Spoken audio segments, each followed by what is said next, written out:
yo siempre en las clases y los estudiantes, las personas que me conocen, siempre les he dicho que la DIAN, ¿no es cierto?, puede fiscalizar a todos los contribuyentes.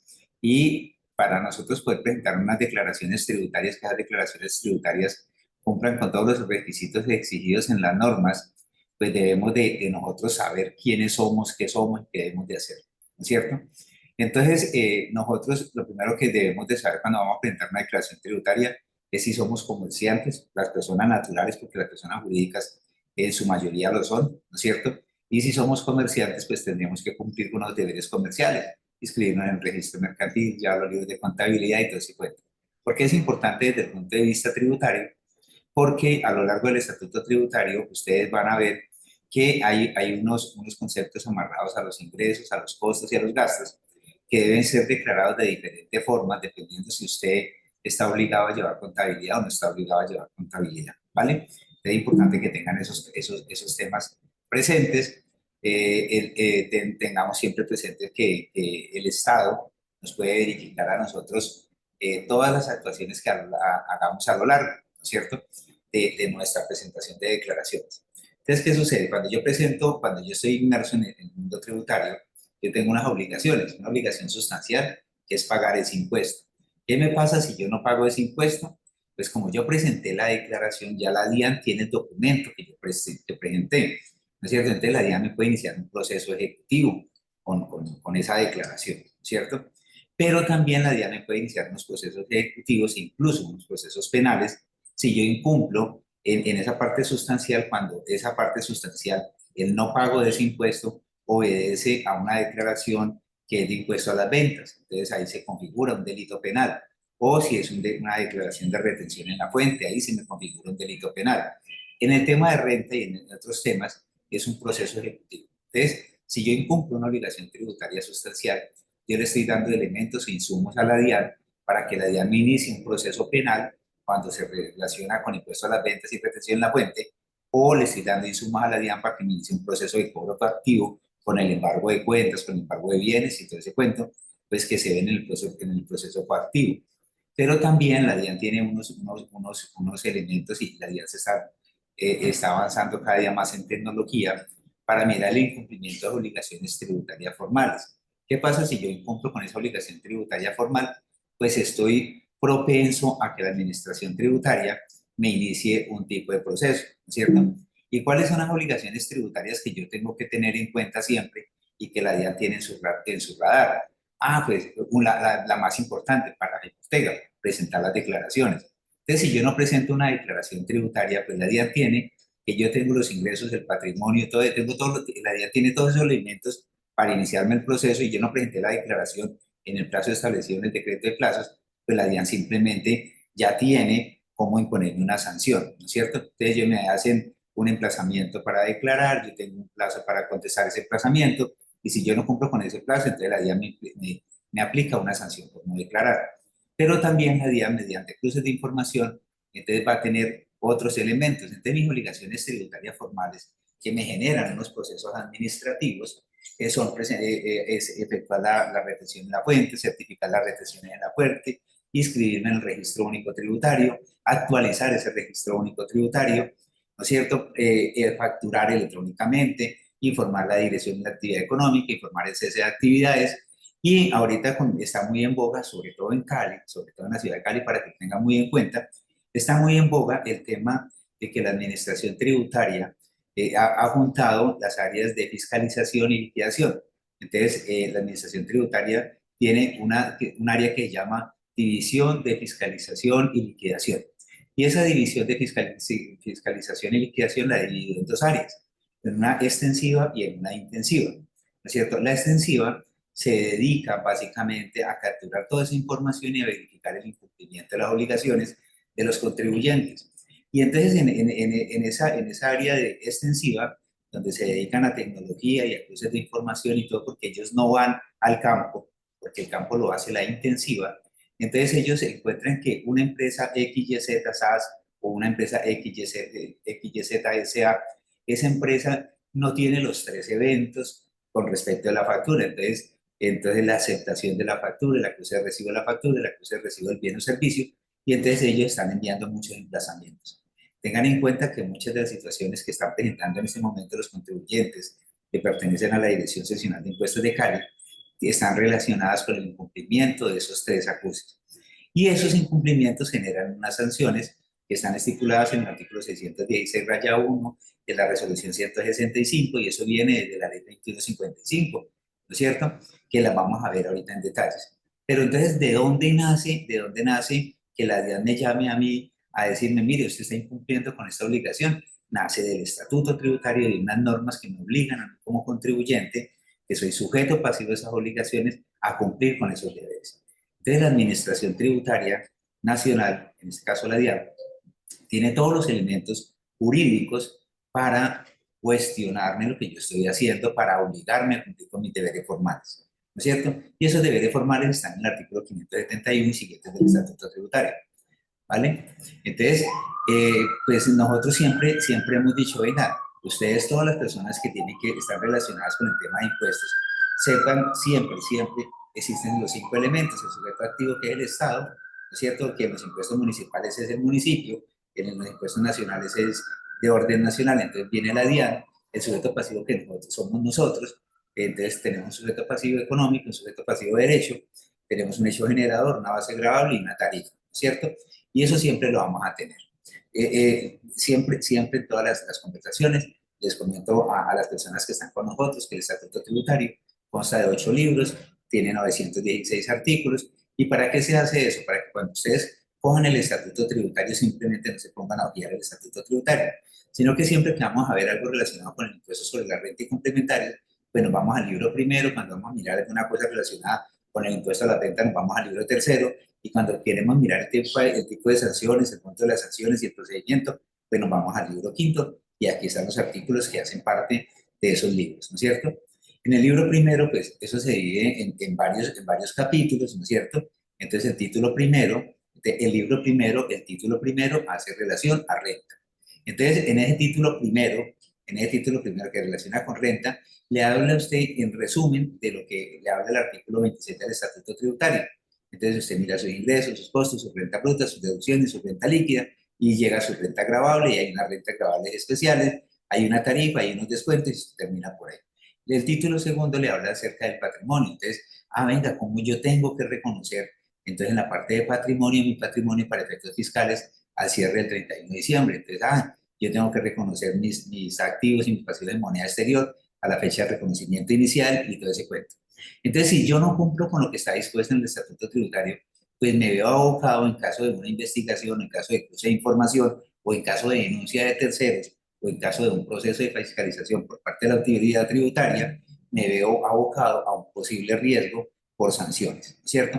Entonces es necesario que todos sepamos eso si estamos incluso en el mundo tributario, que es un mundo bonito, que es un mundo bello, que es un mundo dinámico, que nos obliga a estar actualizados, y que ustedes están interesados y están actualizados porque están acá, ¿vale?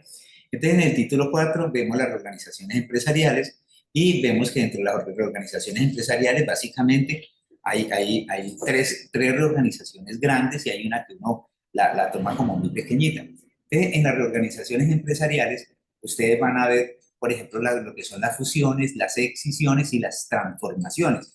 Y por ahí la chiquitica es la liquidación. Entonces, un tipo de reorganización empresarial es una fusión. ¿Qué es una fusión? Es coger 3 o 4 empresas, juntarlas y armar una sola empresa grande. ¿Qué es una excisión? Es coger una empresa grande y dividirla en 4 pequeñas. ¿Qué es una transformación? Es coger una sociedad limitada y convertirla en SAS, o convertir una limitada en sociedad anónima, o convertir una sociedad anónima en SAS. Entonces, esas son las reorganizaciones empresariales, y hay otras que son reorganizaciones para liquidar, que no sería técnicamente una reorganización, pero la liquidación de la sociedad, o sea, el proceso liquidatorio de la sociedad se tiene que hacer ante Cámara de Comercio, y entonces también tiene unas reglas especiales. Deben de tener en cuenta siempre lo siguiente: si yo voy a transformar una sociedad, yo no cambio el NIT, yo no cambio nada, no le cambio la actividad, no le cambio la actividad a la empresa, no le cambio absolutamente nada. ¿Qué le estoy cambiando? El tipo de sociedad. Y al cambiar el tipo de sociedad, le estoy cambiando las obligaciones a los accionistas. Entonces, si yo tengo una sociedad limitada, los accionistas responden, que en la sociedad limitada se llaman socios. Los socios responden en proporción a sus aportes. Y si lo transforma en una SAS, entonces ya el socio deja de ser socio y se convierte en accionista, y el accionista ya no responde en proporción a sus aportes, sino hasta el monto de sus aportes. Entonces los efectos para aquel socio o aquel accionista cambian simplemente por modificar el apellido Limita al apellido SAS. Pero la sociedad sigue teniendo la misma antigüedad, sigue teniendo el mismo RUT, sigue teniendo el mismo su historia en la DIAN y todo ese cuento. ¿Qué le implica? Que le toca cambiar, pues le toca actualizar el RUT para cambiar el tipo de sociedad. Eso se tiene que presentar ante la Cámara de Comercio para hacer esa transformación y todo. ¿Y por qué existen las funciones y las excisiones? Existen por muchos motivos, ¿no es cierto? Pero lo importante en esta charla es que ustedes tengan en cuenta que una fusión no es una venta. Es decir, si yo tengo 4 sociedades pequeñas y voy a constituir una grande, o voy a constituir una grande nueva, o una de esas 4, la uno va a comprar la 2, la 3 y la 4, no las compraría técnicamente, sino que las fusionaría. Entonces ahí no estamos hablando de una venta, ¿vale? Entonces como no hay venta, no hay obligación de facturar ni nada, pero hay unos compromisos tributarios por las sociedades que fueron fusionadas y hay unos compromisos tributarios para las sociedades que fueron escindidas. Entonces por eso es necesario que ustedes siempre conozcan de estos temas, se peguen una leidita de estos temas porque es indispensable, ¿no es cierto? Por ahí en el título quinto que le habla acerca de ese libro quinto se le dedican expresamente a las personas naturales. Entonces, es todo el impuesto de renta amarrado a las personas naturales que no están trabajando bajo el régimen simple de tributación especial, ¿no es cierto? Entonces comienza por ahí con el artículo 298, 300, 301, llega a 336, y en esa serie de artículos usted ve todo lo que es la declaración de renta de las personas naturales, ¿vale? Y nos vamos metiendo suavecito en el tema. Entonces, cuando yo tengo un contribuyente, ese sujeto pasivo puede ser contribuyente y declarante, contribuyente puede ser no contribuyente sí declarante, puede ser no contribuyente no obligado a cumplir deberes formales y todo, ¿vale? Y seguimos por acá. ¿Qué sucede?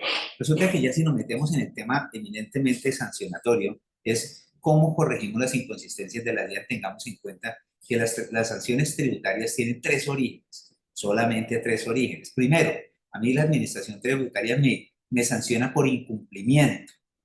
Ah, ve, Jaime, ¿cuándo se genera un incumplimiento? Cuando el contribuyente, ¿no es cierto?, es en renta, el responsable en IVA, el agente retenedor en retenciones, no presentó la declaración tributaria teniendo la obligación de declarar y en algunos casos pagar.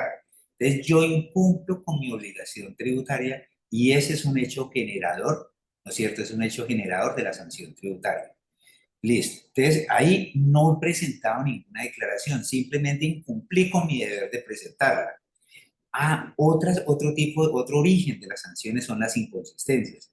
La inconsistencia implica de que ya ese contribuyente, ese responsable, ese agente retenedor, sí presentó la declaración, pero esa declaración tiene un error y esa declaración debe corregirla. Ve, Jaime, ¿y la DIAN qué hace cuando yo tengo una inconsistencia?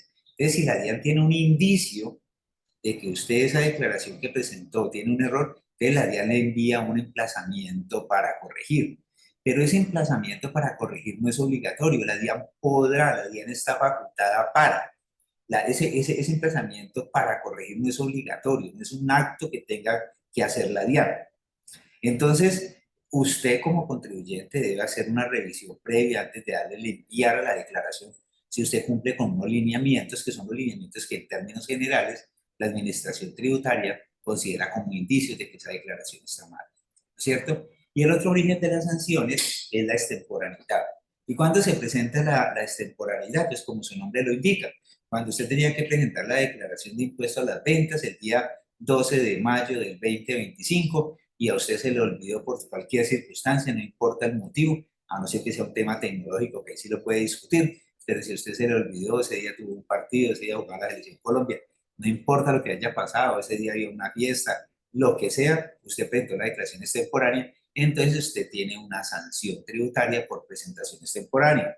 Y esa sanción está contemplada en los artículos 641 y 642 del Estatuto Tributario Nacional, que le dice que si usted mismo se da cuenta, pues usted paga una sanción X, dependiendo también si tiene ingresos, si no tiene ingresos, si tiene valor a declarar y todo ese cuento, Y todo eso está regulado en el artículo 641 y 642, ¿no es cierto? Y entonces, con base en esas tres posibilidades de sanciones, es que vamos a abordar este tema, ¿no es cierto? Pero miremos un tema y por qué la DIAN me aplica la sanción. Ah, porque es que las declaraciones tributarias son preparadas, elaboradas y presentadas por el contribuyente. Las declaraciones tributarias son preparadas, elaboradas y presentadas por el contribuyente. ¿Qué quiere decir eso?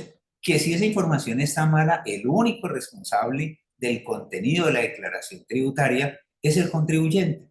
No existe otra persona que sea responsable del contenido de ella. Entonces, la administración tributaria como una entidad externa, ¿no es cierto? Esa administración tributaria tiene la facultad de fiscalizar, determinar, verificar, revisar si esa declaración que usted preparó, elaboró y presentó cumple con todos los requisitos establecidos en el Estatuto Tributario, que como le comenté anteriormente, está en 916 artículos y dependiendo del tipo de declaración, si es de renta, entonces ellos se van del 5 desde el artículo 5 al 364, si es retención en la fuente se van de 365 en adelante, si es de impuesto a la venta se van de 420. ¿Por qué? Porque la administración tributaria, en su deber de verificar que usted cumple con todas las obligaciones formales y sustanciales, la administración tributaria le tiene que decir a usted, señor contribuyente, mire, usted elaboró la declaración el día 14 de mayo y usted la debió presentar de acuerdo con el decreto de plazos el día 12 de mayo. Entonces usted la presentó es temporal. O señor contribuyente, usted está tomando como costos y deducciones, ¿no es cierto? Los honorarios que le pagaron al abogado y ese abogado, que es una persona natural, que es una persona, no presentó la planilla donde soporta el pago de la seguridad social. Entonces, como usted me está llevando eso como una deducción, yo no se la reconozco porque el estatuto tributario en el artículo tal le establece de manera clara que usted debe exigirle a todos los independientes, personas naturales, que paguen la seguridad social. Entonces la DIAN tiene esa facultad y la DIAN en esa facultad le dice a usted cuáles son las normas que usted ha incumplido. Pero la DIAN comienza diciendo, yo Administración Tributaria Nacional lo estoy fiscalizando porque a mí el Estado me otorgó esa facultad de acuerdo con estos artículos. Y como el Estado me dio esa facultad y usted todavía su declaración no está en firme, porque no tiene beneficio de auditoría, porque está dentro de los 3 años, o porque está dentro del cuarto año, pero porque usted presentó una solicitud de devolución y entonces amplió los plazos, o porque usted tenía una compensación o tenía una determinación de pérdida líquida, entonces ya la declaración de renta no le queda en 3 años, sino una firmeza especial. Entonces la administración tributaria en ese plazo lo llama y le dice, usted tiene estos errores, esta es mi facultad del Estado, esta es mi facultad para revisarlo y esos son los errores que usted ha cometido, ¿vale? Entonces es la administración tributaria la que me dice si lo que yo hice está bien o está mal, ¿cierto? Por eso es necesario que nosotros sepamos bien qué es lo que estamos presentando. O sea, el éxito del contador no termina con la presentación de la declaración. El éxito del contador termina en dos cosas, en dos eventos. Si fue fiscalizado por la administración tributaria, que la administración tributaria no encuentre ningún motivo para glosar o para modificar esa declaración. Y segundo evento, que la declaración le quede en firme y que no haya sido cuestionada por la administración. ¿Qué significa eso en términos generales? Que en cualquier filtro que haya hecho la administración tributaria, ellos encontraron que su declaración tributaria se ajusta a los lineamientos establecidos en el ordenamiento tributario. ¿Vale? Entonces nos vamos para acá. Ya miramos el origen de las sanciones. Antes nos venimos por acá. Ya. Entonces, inconsistencias. ¿No es cierto? ¿Qué inconsistencias qué inconsistencias ha determinado la DIAN? Y eso aparece en muchos boletines en internet y todo, ¿no es cierto? Entonces, la DIAN encuentra unas inconsistencias que son recurrentes. Y esas inconsistencias que son recurrentes, entonces, una de ellas es crear o utilizar contratos de colaboración empresarial, tales como uniones temporales, consorcios y cuentas en participación, como unos instrumentos para elevar costos y disminuir ingresos. Entonces, ¿qué sucede? Ahí tenemos una situación clara, ¿no es cierto?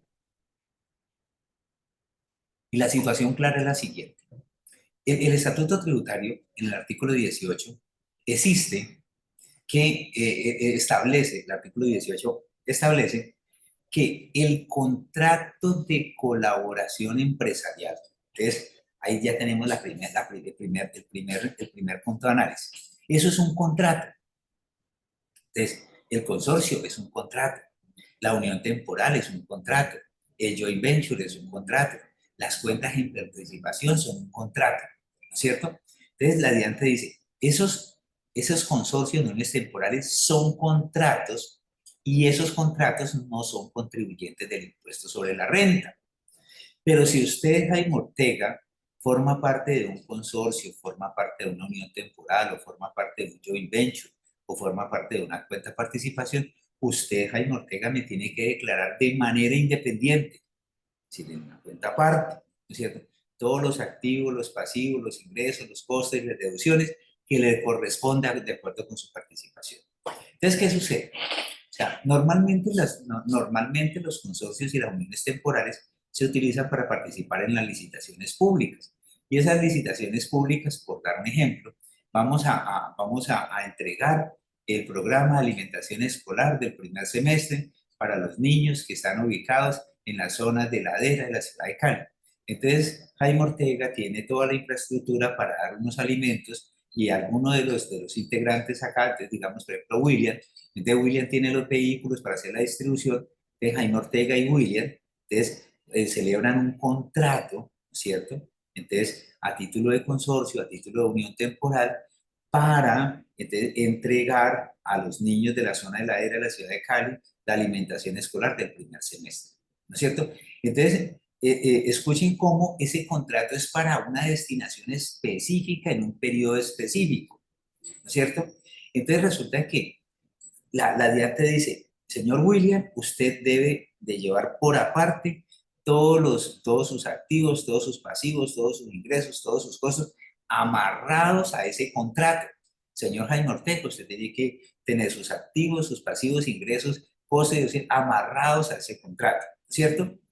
Y eso también lo tengo que presentar en información exógena, ¿cierto? Entonces, ¿qué sucede? Resulta que en esos tipos de contratos, como el contrato de unión temporal y el consorcio, pues es cierto que las partes hacen unos esfuerzos económicos, ¿no es cierto? Entonces, que tienen unos costos. Es cierto que las partes reciben unos ingresos. En el contrato de colaboración empresarial se determina cuál es el porcentaje de participación que tiene cada uno, cuál es el porcentaje en la factura, quién es el que va a elaborar la factura, si la va a elaborar la Jaime o la va a elaborar William o si la va a elaborar el nombre de un consorcio que le vamos a dar. En ese contrato se tiene que estipular todo ese cuento. Y hay otros contratos de colaboración empresarial que son, por ejemplo, las cuentas en participación. Y es donde más la DIAN encuentra defectos. ¿Por qué? Porque ese contrato de cuentas en participación se aplica sobre todo en el sector cañero y en el sector arrocero y en otros sectores agropecuarios, ¿no es cierto? Y en otros contratos aquí en la ciudad se utiliza bastante. ¿En qué consiste? Y les voy a dar un ejemplo. Resulta que Jaime Ortega tiene una finca y Jaime Ortega pues no sabe cosechar maní, ni maíz, ni nada. Jaime Ortega solo recibió una herencia y Jaime Ortega no sabe, no tiene ni idea de qué hacer con eso, ¿no es cierto? Y entonces Jaime Ortega llega al ingenio del Cauca y me dice, ve Jaime, préstame esa tierra, yo voy a sembrar caña, yo la cultivo, yo la riego, yo la hago crecer, yo la corto, yo eso, y yo de la plata que yo venda esa caña, yo te doy una participación. Por eso se llama contrato de cuentas en participación. Entonces el ingenio, por dar un ejemplo, el ingenio me dice, por cada 100 pesos que yo reciba por ingreso, yo te voy a dar el 20%. Entonces Jaime Ortega recibe 20% que me lo tira el ingenio. Jaime Ortega no tiene costos, Jaime Ortega no tiene gastos, Jaime Ortega no tiene nada.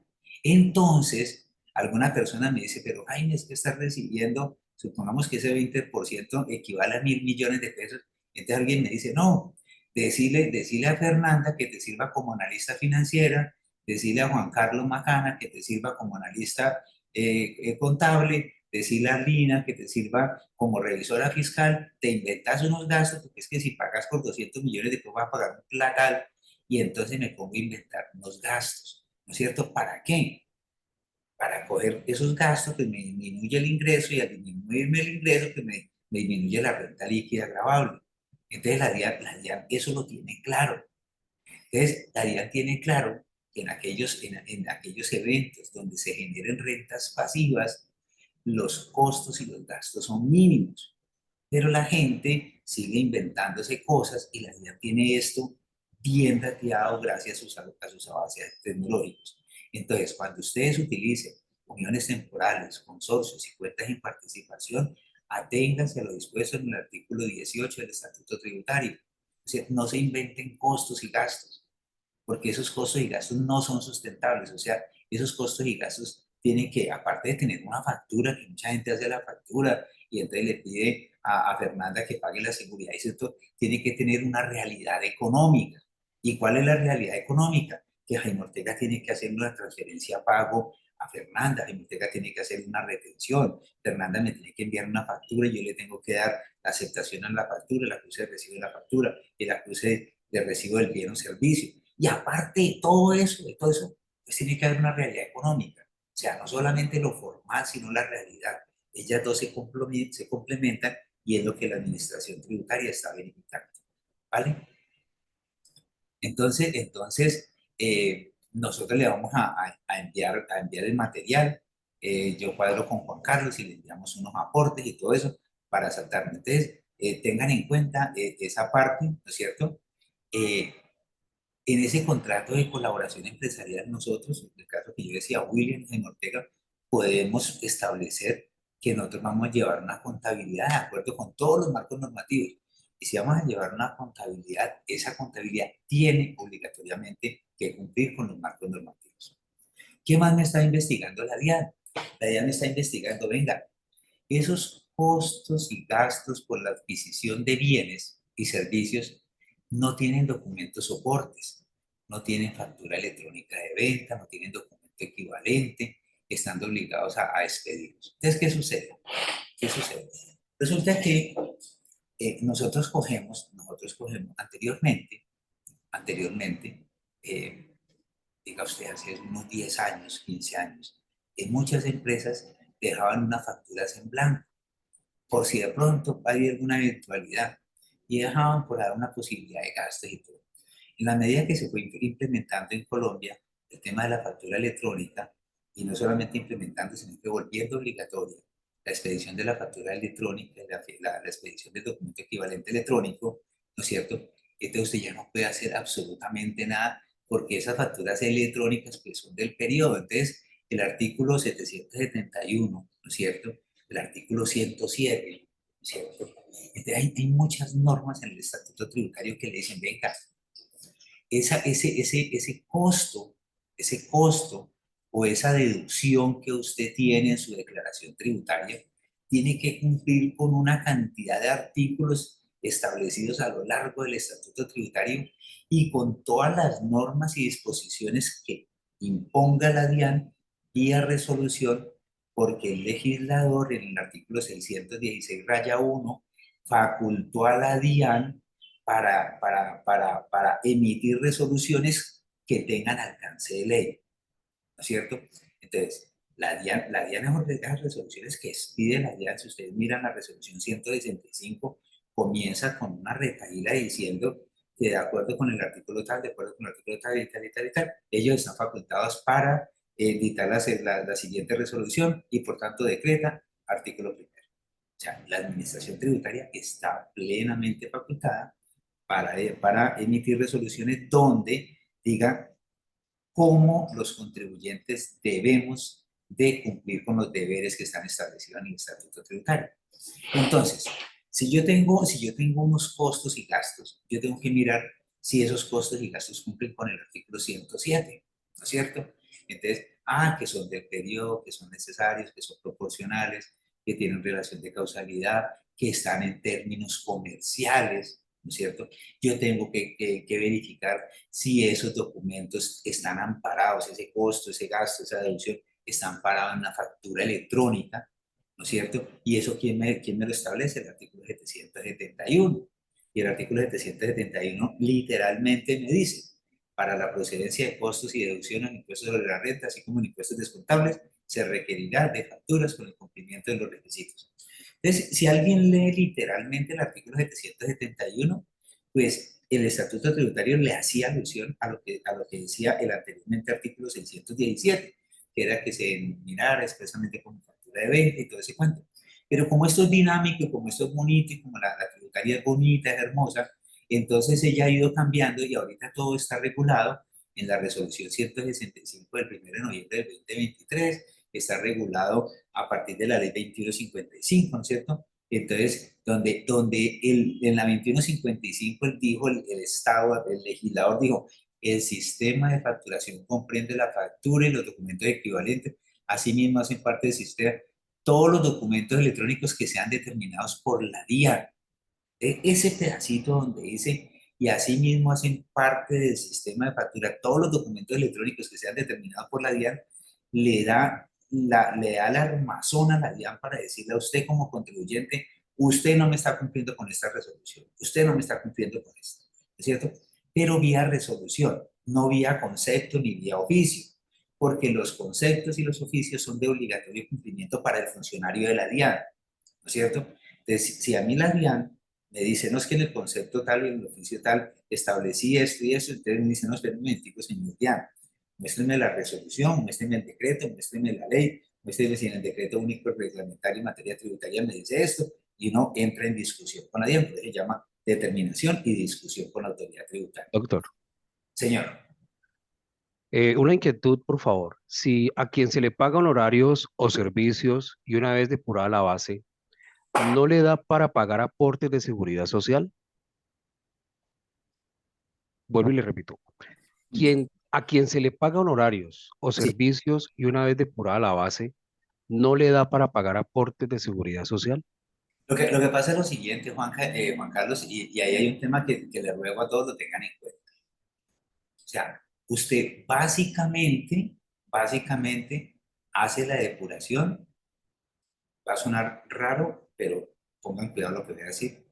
Aquellas personas que se ganan, digamos, un poco más de 3 millones de pesos. Entonces, pongo el ejemplo. Jaime Ortega trabaja con el Instituto Néstor Toro, ¿no es cierto? Y entonces vamos a suponer que yo paso una factura o documento equivalente. Entonces Jaime Ortega se gana 3 millones de pesos. Entonces alguien dice, ah, venga, entonces es que para la base para pagar la seguridad social es este porcentaje. Y entonces cogen el 3 millones de pesos, lo multiplican por el porcentaje y supongamos que le dio menos de un salario mínimo. Y entonces dicen, no, no tengo que pagar seguridad social porque la base me dio por debajo de un salario mínimo. Están equivocados, están equivocados. Toda persona que se gane más de un salario mínimo se tiene que pagar seguridad social. Ya, entonces, si ya alguien se gana más de 3 millones y medio, que multiplicado por lo que establece la ley, ¿no es cierto? Le da un salario mínimo. Entonces, a pesar de que gane 3 millones y medio, si es viable que pague sobre un salario mínimo. Pero ese tema no lo quiero andar todavía, Juanca, porque lo tengo en uno de los temas más adelante. Ok, Simplemente comparo, ¿vale? Bueno, entonces está claro para todos que ustedes siempre que vayan a tener un costo o van a tener una deducción que aminore o disminuya la renta líquida gravable, ese costo o esa deducción debe cumplir con unos requisitos mínimos. Y esos requisitos mínimos están establecidos. Artículo 107, que se llama expensas necesarias. Artículo 771, que le habla que para la procedencia de costos tiene que cumplir con el acuse de recibo, tiene que, del bien y del servicio, tiene que tener la aceptación de la factura, aunque la aceptación de la factura no es obligatorio, porque si usted no le da aceptación a la factura, entonces opera la aceptación tácita, porque esa aceptación es básicamente para la procedencia de ese documento que pueda circular como un título valor. Pero el acuse de recibo de la factura y el acuse de recibo del bien o servicio son obligatorios para el reconocimiento de costos y deducciones y para el reconocimiento de impuestos descontables. Entonces, por eso la DIAN dice, inconsistencia, incluir costos y gastos sin documentos soportes. Entonces, y en algunos casos puede tener el documento soporte, ¿no es cierto? Pero a pesar de que tenga documento de soporte, puede ser cuestionado por la DIAN porque no cumple con los requisitos del artículo 107, que son las expensas necesarias. Y es, esa factura es del periodo, chequeado sí. Esa factura es originada, ese pago que yo estoy realizando es originado por para yo realizar una actividad que es generadora de renta, sí.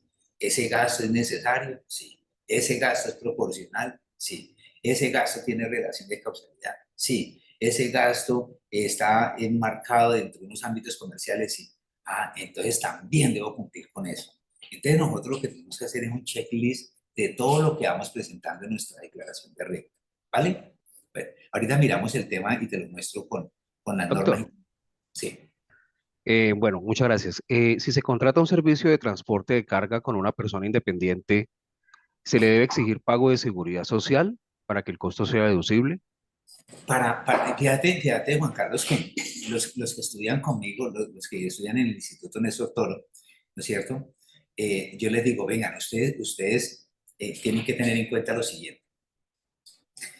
El campo tributario es uno, pero ahí van amarrada, al campo tributario van amarrada una serie de normas y todas esas normas se deben de conjugar.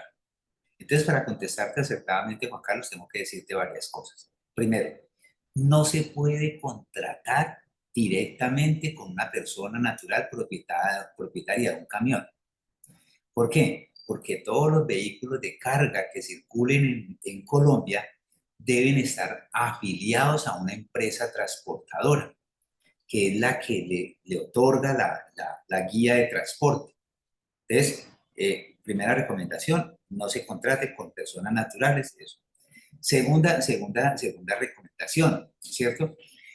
Como pensemos de que esa persona dijo, pues yo me voy a contratar con una empresa de transporte porque ellos tienen unas tarifas establecidas y el incumplimiento de esas tarifas también le genera una sanción. Pero vamos a suponer que la persona dice, no, yo voy a contratar con Jaime Ortega que tiene un camión, entonces se cuenta. Entonces, como, ¿a quién le está pagando el contribuyente? Le está pagando a Jaime Ortega. Jaime Ortega, ¿qué es? Jaime Ortega es una persona natural. Y para que el costo o la deducción, el costo del gasto sea reconocido como deducible de renta, la DIAN dice, siempre que le pague a una persona natural, esa persona natural le tiene que aportar a usted como mínimo tres documentos, como mínimo tres documentos. Primer documento, le tiene que aportar su RUT.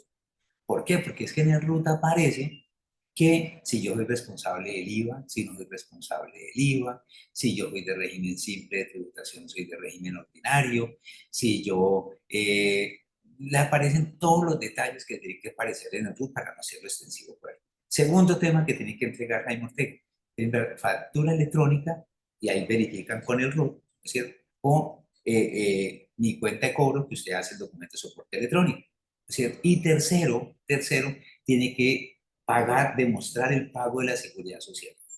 Y aquí viene otro tema también que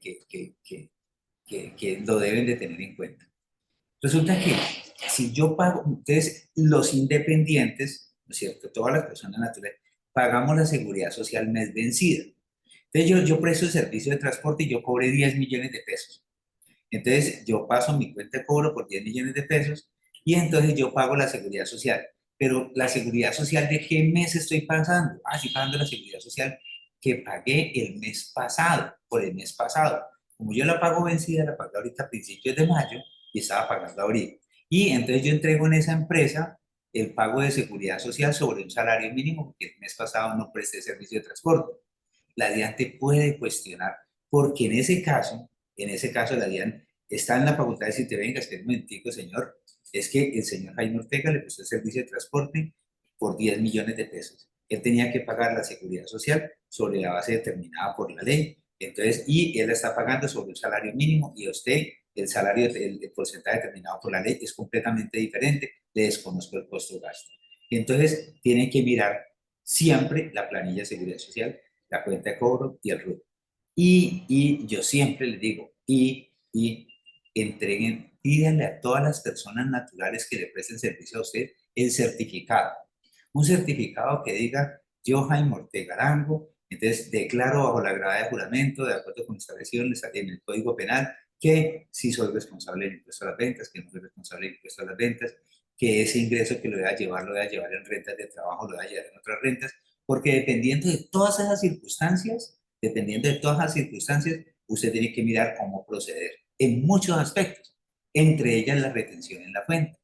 Entonces, tiene que pedir la planilla de seguridad social, respuesta sí, pero siempre pidan esos documentos porque esos documentos le sirven a usted como soporte para decir, venga, la base de retención, ¿cuánto es? Este gasto, tal cosa. Este tema, sí, sí puede ser, sí me aguanto la inspección tributaria, porque si no, queda descubierto y puede ser objeto de una sanción por parte de la DIAN. ¿Vale? Listo. Resulta que, resulta que uno de los temas que vigila mucho la DIAN también es el tema de la deducción por depreciación, ¿cierto? Entonces, ¿qué es necesario tener en cuenta del tema de la deducción por depreciación? Eso comienza por ahí en el artículo 128 del Estatuto Tributario, pero básicamente, cuando en este pedacito, en esta pregunta, hay dos artículos, ¿no? El artículo 136 y el artículo 137. ¿Qué me dicen esos artículos? En especial el 137. Para efecto del impuesto sobre la renta y complementaria, la tasa de depreciación a deducir anualmente será la establecida de conformidad con la técnica contable. Y le pone una condición. Usted puede tener en su técnica contable lo que usted quiera, yo lo respeto, yo lo admiro, yo me le quito el sombrero, pero esa tasa no puede exceder la tasa mínima determinada por el gobierno. Entonces resulta que Jaime Ortega es abogado, Jaime Ortega es asesor, Jaime Ortega tiene un poco de demandas contra la DIAN, entonces están en procesos administrativos al interior de la DIAN y por fuera, o sea, en juzgados, en tribunales, en el Consejo de Estado, ¿es cierto? Y uno todavía se encuentra en empresas donde siguen haciendo, por ejemplo, depreciación de vehículos al 20% anual y uno pelea con las contadoras. Yo no peleo con nadie. Entonces yo le digo a la contadora, venimos, ¿por qué seguía haciendo depreciación? No, porque así lo he hecho toda la vida, nunca me ha pasado nada. No, no, espérate un momentico, léete el artículo 137, por favor. El artículo 137 le establece a usted cuáles son las tasas máximas de depreciación que usted puede hacer. No, pero a mí nunca me ha pasado nada. Yo lo aprendí cuando estaba estudiando con Juan Mario Vargas, con Ana de Valle, y todo el cuento. Que sí, pero es que Juan Mario este ya falleció. Estaba hablando de 1995, del año 2000. O sea, todo ha cambiado. O sea, esta norma viene desde hace más de 12 años, donde nos están diciendo a nosotros que la tasa de depreciación es la establecida en el artículo 137. Entonces hay personas que siguen utilizando lo que aparece en, lo que aparece en la técnica contable. O sea, hay toda la gente que está con la técnica contable. Y aprovecho para decirles lo siguiente.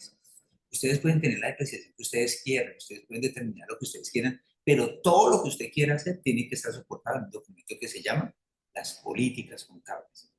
Entonces, cuando la administración tributaria, usted va a discutir con la administración tributaria alguna diferencia, entonces no es que mi política contable aparece eso. Entonces, en concreto, usted, si no tiene una política contable de depreciación, o si la tiene, usted debe comparar esa política contable con las tasas máximas permitidas por la administración. En este caso, las tasas máximas están contempladas en el artículo 137. No hacerlo, no hacerlo, le genera una inconsistencia. ¿Qué pasa si yo tengo una inconsistencia? Simplemente a manera de ejemplo. Lo que hemos visto hasta ahora. Yo tengo una declaración de renta y en la declaración de renta me dio una renta líquida agravable de 1.000 pesos. De 1.000 pesos, entonces como es mi renta líquida agravable de 1.000 pesos, le aplico la tarifa, 35% de 1.000, son 350 pesos. A esos 350 le calculo el anticipo de renta, vamos a suponer que es el 75%, no le hagamos las detracciones, ahorita las miramos. Entonces, el 35 por el 1,75, pongamos que me dé 50 y pagué 50 pesos, ¿no es cierto? Y la DIAN coge y me mira las inconsistencias que él mismo ha mirado y la DIAN me dice, no señor, su renta líquida agravable no son 1.000, su renta líquida agravable son 2.000. Entonces, ¿qué pasa? Ya mi impuesto no son 35, sino que mi impuesto son 70. Ya mi anticipo no son 16, sino que mi anticipo son 32, que es el doble. Y ya tengo una sanción, y una sanción que puede ser del 10% si me dijeron que tenía un indicio y salí corriéndolo a corregir. Es más, cuando apenas me están diciendo, cuando yo mismo lo detecto, o la sanción puede ser del 20%. Y yo tengo un peligro más grande, que yo como contador, si dejo que eso avance, me pueden quitar la tarjeta profesional. Si incurro en incumplimientos en 3 ocasiones. Pero si incumplo en una ocasión, la DIAN me puede sancionar suspendiéndome la facultad de firmar declaraciones por un año la primera vez. Entonces, ¿qué les pido a todos ustedes que son contadores, revisores fiscales, asesores? Que verifiquen bien, que no lleguen a esas instancias, y en menos en cosas como estas que son elementales, porque eso está en la norma y eso no lleva un año, eso lleva muchos años, ¿vale? Sigamos. Doctor, Hay otro tema, señor. bueno, recordémosle a los participantes que trataremos de resolver las inquietudes. Hay muchas, muchas Adelante. preguntas. En caso tal que no alcancemos en el seminario o en el conversatorio, lo haremos una vez terminado y yo por correo les mando las respuestas y para que fluya. Nos queda media horita. Profe, una pregunta por acá. Eso como, Si, como 100. si tomo una bodega en alquiler a una persona natural, supongamos por 5 millones, ¿le debo exigir el pago de seguridad social? Sí, sí, sin pensarlo. Ok. Sí, la norma lo Y, establece. Es más, Juan Carlos, a la ok, persona que está preguntando, vamos a suponer que Jaime Ortega, y lo veíamos ayer en clases, o sea, aquí varios estudiantes. Jaime Ortega esa persona que es el propietario de la bodega. Y vamos a suponer que Jaime Ortega no tiene más ingresos. O sea que simplemente Jaime Ortega cogió, trabajó duro, se compró una bodega en Acopi, y esa bodega la alquila a 5 millones de pesos mensuales. Y entonces voy a presentar mi declaración de renta. Vamos a suponer que esa bodega vale 500 millones de pesos para estar obligado a declarar. Entonces esa bodega vale 500, estoy obligado a declarar porque supera 4.500 VTs. Y entonces voy a presentar mi declaración de renta. Y entonces, ¿yo qué tengo que llenar como persona natural que tengo esa bodega como una única fuente de ingresos? Pues yo tengo que coger y llenar en renta de capital, en la columna de renta de capital, ingreso por renta de capital. Tengo 60 millones de pesos. Entonces, obligatoriamente Jaime Ortega tiene que llenar la casilla de ingresos no constitutivos de renta, porque Jaime Ortega tuvo ingresos de 60 millones de pesos, y toda persona natural que tenga ingresos superiores a un salario mínimo está obligado a aportar al sistema integral de seguridad social. Entonces, estoy poniendo en grave riesgo yo si no pago seguridad social, y estoy poniendo en grave riesgo a mi cliente porque ese costo o gasto que me está haciendo puede ser no reconocido por la administración tributaria. ¿Vale? Entonces, las dos personas están en riesgo. ¿Listo?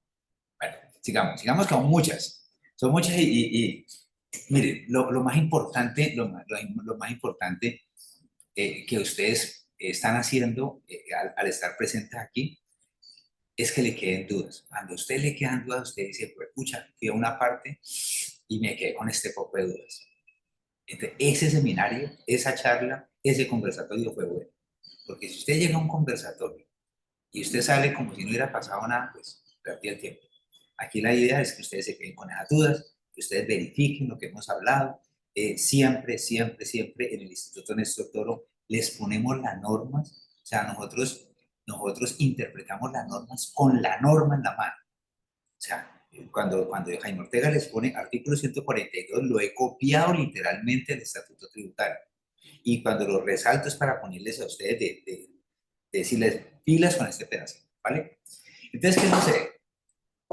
Otra de las inconsistencias que tiene la DIAN es incluir deducciones por la amortización de intangibles sin atender los parámetros de los artículos 142 y 143. Yo les he dicho varias veces a lo largo de este conversatorio que las normas tributarias se enlazan con otras normas y se enlazan con ellas mismas. Entonces, usted le dicen, para usted hacer esto, mire esto, para usted hacer esto, mire esto. Y uno de esos ejemplos son estos dos artículos de 142 y 143.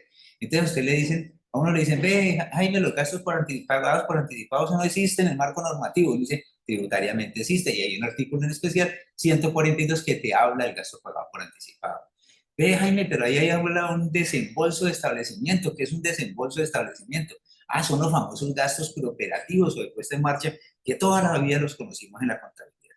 Entonces, ustedes le están diciendo, mire, usted puede incluir deducciones por la amortización de intangibles. Claro, los intangibles se amortizan, la planta y equipo se deprecia, y eso está bien.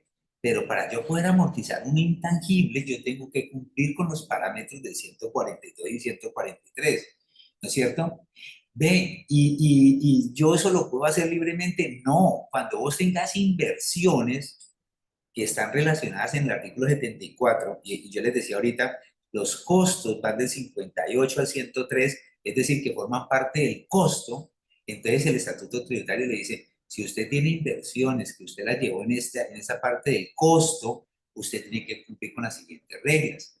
Entonces a usted le dicen, venga, si usted tiene gastos pagados por anticipado, se deducirá periódicamente en la medida que se reciben los servicios. Ah, entonces tengo que cumplir con esa condición. Venga, si yo tengo unos gastos preoperativos, es decir, Bavaria se demoró 5 años, 6 años construyendo la planta que queda en la Cali Jumbo y se gastó 10.000 millones de pesos y comenzó a funcionar. Ah, entonces ahí me dice la norma, me dice el artículo 142, numeral segundo, me dice los desembolsos de establecimiento, es decir, los desembolsos por gastos preoperativos se deducirán mediante el método de línea recta en iguales proporciones por el plazo de contrato a partir de la de la gente y en todo caso no puede ser superior a una alícuota del 20% anual de su costo fiscal. Él está diciendo, venga, no es que usted esos 10.000 millones de pesos que colocó, que costó armar la planta, armar todo eso, cuento, lo voy a meter en el primer periodo. No, no, no. Esas deducciones por amortización de intangibles son visibles a los ojos de la DIAN. Entonces, cuando usted coge y hace todo eso en un solo año, usted está desconociendo este pedacito que le dice que en todo caso nunca puede ser superior a una alícuota anual del 20% de su costo fiscal. Entonces, ¿cuánto usted puede llevarse como deducible? El 20%. Entonces, pero vení, todos los, entonces, ¿cómo me voy a deducir el 20% y el otro 80%? Entonces te dice, en consecuencia, los gastos no deducibles, porque sea en el 20, en el año periodo, generar una diferencia que se verá en los periodos siguientes. Entonces, yo lo puedo llevar en los periodos siguientes. ¿Y en el periodo siguiente por cuánto lo llevo? También por el 20%. Y en el periodo siguiente también por el 20%. ¿Por qué? Porque lo tengo que hacer en un método de línea recta con esta limitante del 20%. Entonces, eso lo tiene la DIAN. Eso lo tiene la DIAN. La DIAN tiene toda esa información porque usted se la administró en las declaraciones tributarias. ¿Vale? Bueno. Incluir deducciones por amortización de intangibles, ¿no es cierto? Bueno, ese es el mismo tema. Entonces, pero también hay otros intangibles que son de investigación, desarrollo e innovación. También le exige que la alícuota sea del 20% de su cuesta fiscal. ¿No es cierto? Entonces, para resumir, ¿usted puede amortizar intangibles? Sí. Venga, pero usted siempre que va a hacer una amortización de intangibles, le hace el artículo 142, 143, amárrelo con el artículo 74, raya 1, analice ese punto y lleve como deducción lo que le permite la ley. ¿Qué pasa si no lo llevo? Pues estás en riesgo de caer en una inconsistencia ante la DIAN que te generaría un mayor valor a pagar de impuesto, un mayor valor a pagar de anticipo y una sanción del 20% de las dos sumadas. Entonces, tenés grave riesgo, ¿vale? Incluir amortizaciones, bueno, eso ya lo vimos, ¿cierto? Acá. Este es un tema que yo le digo a mis estudiantes, le digo a todos los muchachos, venga, no, no puede pasar en esta vida, no puede pasar en esta vida. Incrementar el patrimonio. Entonces, ¿qué sucede? Resulta que si yo voy a presentar una declaración de renta, entonces yo el lunes que comienzo a presentar declaraciones de renta, veo que mi patrimonio líquido se incrementó del 2024 versus el 2023 en 100 millones de pesos. Si comparo el patrimonio líquido del 2024 con el patrimonio líquido del 2023 en 100 millones de pesos, pues yo tengo que tener algo que justifique ese incremento patrimonial. ¿Por qué? Porque si no justifico ese incremento patrimonial, pues tengo un incremento patrimonial no justificado. Ya suena como redundante, pero entonces, Jaime, ¿y eso cómo se soluciona? ¿Cómo se hace? Pues el artículo 236, 237 de la DIAN dice, usted coge la renta gravable del 2024, le suma las rentas 60, le suma la ganancia ocasional, le resta el impuesto de renta y complementarios, le resta las retenciones efectivas, las retenciones que le han pagado, ¿cierto? Y compara, después de hacer toda esa detracción matemática con el incremento patrimonial, si esa detracción, es decir, si la renta gravable más las rentas exentas le dieron 200, ¿cierto? Y le restó el impuesto de renta y le restó las retenciones en la fuente y menos esa renta le dieron 150 y su incremento patrimonial fue de 100, usted está justificado. Pero ¿qué pasa si usted lo que le pasa a mucha gente, sobre todo personas naturales, eh, tenían un patrimonio de 500 pesos y aparecieron con un patrimonio de 1000 pesos. Tenía patrimonio en el 2023 de 500 pesos y aparecieron con un patrimonio en el 2024 de 1000 pesos. Pero solamente se ganaron 100 millones de pesos trabajando en ese año. Y entonces uno le pregunta, ve, ¿por qué? ¿Pero cómo hiciste? O sea, ¿de dónde sacaste los 400 millones de pesos?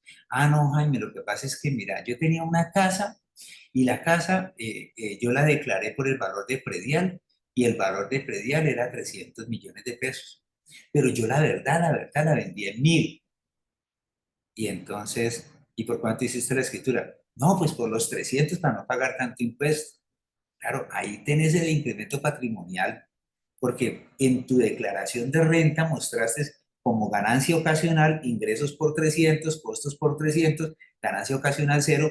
Por eso cuando tú sumas la ganancia ocasional neta es cero y entonces la renta gravable son 100 más la ganancia ocasional neta cero, entonces te da 100, pero vos con los otros 700 te compraste 2 casas, 3 casas.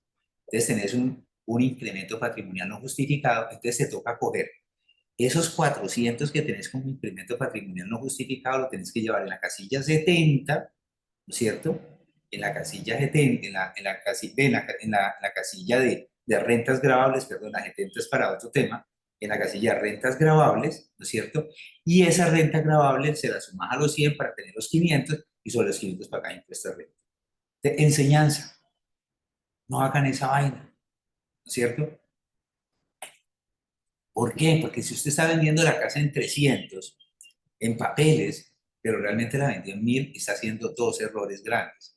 Primero, está cometiendo 2 errores grandes. Primer error grande que está cometiendo, está haciendo una falsedad en documento público, porque usted en la notaría, conforme al artículo 90, usted declara bajo la gravedad de juramento que ese precio es real y que usted no ha pactado nada por debajo. Entonces, ya ahí está cayendo en un delito penal. Segundo, usted está a lo último asumiendo un riesgo por una inconsistencia en su declaración de renta, porque usted va a caer en un incremento patrimonial no justificado, porque esos 700 pesos que le dieron de más, usted no los declaró en ninguna parte, pero con eso sí compró activos. Entonces ustedes, por favor, no hagan eso. No hagan eso porque es una inconsistencia de mayor frecuencia detectada por la DIAN. ¿Vale? Sigamos. Eh, incluir costos derivados con los proveedores ficticios e insolventes. Por Dios, por Dios, por Dios. Estamos en el 2025. En el 2025 no puede aparecer eso. O sea, los proveedores ficticios e insolventes, la DIAN dice lo siguiente. Ojo que en unos casos se pueden defender con este artículo. El artículo 88 del Estatuto Tributario establece que si usted hace compras, ¿no es cierto?, con proveedores ficticios, pues ese costo, ese gasto, pues es desconocido y la sanción es grandísima. Está en el artículo 647 y 648. Es decir, la sanción es grandísima. Pero uno le dice a la DIAN, venga, señor DIAN, usted no ha publicado el nombre de ese proveedor ficticio insolvente. Entonces, la administración, si ustedes miran conceptos en la DIAN, cuando le preguntan a la DIAN, venga, informe si un proveedor ficticio es declarado mediante acto administrativo durante el año 2019 o 20, puede extenderse los efectos a dicha declaratoria entre operaciones realizadas en periodos grabables anteriores. La DIAN dice, es a partir de la fecha de su publicación en un diario oficial. Entonces, si ustedes cogen y ahorita que terminemos la charla, se meten a la página y dicen proveedores ficticios, entonces aparecen los nombres por ciudades, entonces aparece, digamos, por ejemplo, Armenia. Entonces, a mano derecha aparece diario, entonces publicado El Espectador, publicado La República, publicado tal fecha. Entonces te aparece el nombre del proveedor, el link del proveedor, el domicilio donde está y te aparece la fecha de publicación. Entonces, ¿cuándo la Administración Tributaria de Orden Nacional me puede desconocer un costo, un gasto por tener operaciones con proveedores ficticios? Cuando ese proveedor ficticio haya sido publicado por la Administración Tributaria. ¿Por qué? Porque así como la DIANTE puede atacar con base en el incumplimiento de algún artículo, usted como contribuyente responsable o agente retenedor se puede defender con base en los artículos del Estatuto Tributario, porque la norma es para los dos. Ellos me pueden decir, usted incumplió, y yo le digo, usted incumplió. ¿No es cierto? O sea, esto es equidad, equidad tributaria, ¿vale? Entonces, también ustedes se pueden defender, porque si no está publicado, no lo pueden hacer.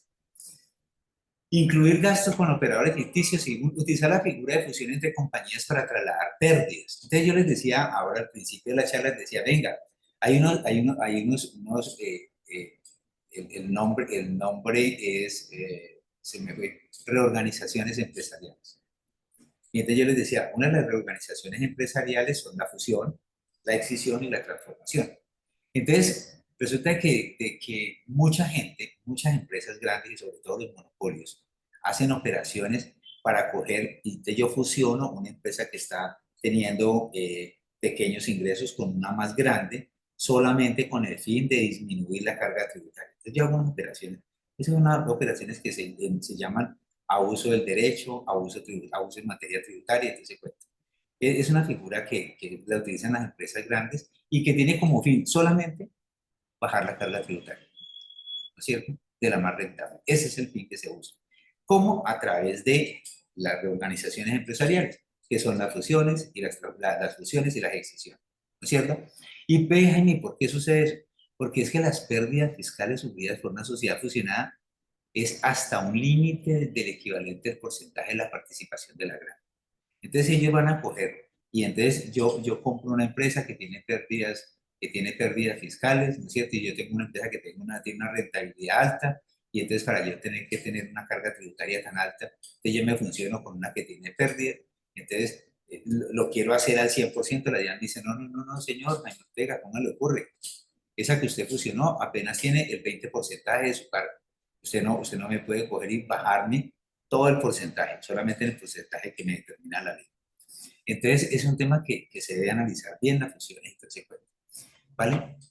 Me voy a ir por acá un segundito para ver eh, esos de gastos del exterior, los voy a mirar ahorita y me voy a enfocar en un tema, en los temas de acá que hemos hablado. Realizar pagos laborales, laborales, realizar pagos respecto a los cuales no se realizan los aportes al sistema integral de seguridad social, pensiones, riesgo, tal de acuerdo.